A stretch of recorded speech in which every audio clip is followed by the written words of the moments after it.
New tonight, a local young woman hears rustling outside of her home. She goes to investigate armed with a knife and a flashlight.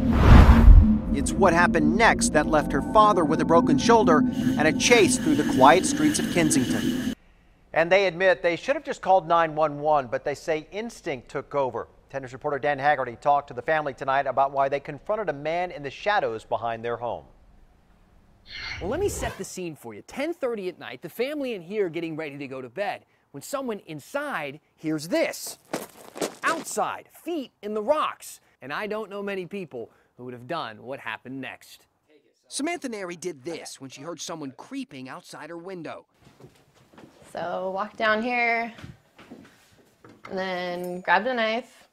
Late at night in Kensington, knife in hand, she went investigating outside her bedroom window. I saw a head dodge behind that water heater. So she pulled out her phone, turned on the flashlight, and texted Dad, Tom Neri, to come downstairs. And she goes, I think there's somebody down there. So I said, give me that thing. And I go down looking for him. And that's when he popped out right in front of me. He was face to face with a man he says police told him they'd been looking for this very thing. Probably should have just dropped him right there and then ask questions later. What do you mean drop him? Hit him with one? Yeah, punch him and punch his lights out. Instead, he heard him out beside his home and a story about looking for a friend. And all of a sudden he starts to dart, so I grab his arm and I start to try to hit him, or grab him, and I hit my shoulder against here. The man ran off, and the blow broke Tom's shoulder. 3 fractures in the bone here, in the end of the clavicle. Samantha tried to chase the man through the streets of Kensington, but lost him. Because I didn't want whoever was,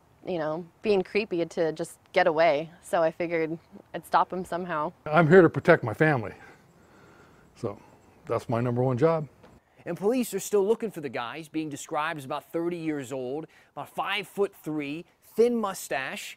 If you have any information, give them a call. In Kensington, Dan Haggerty, 10 News.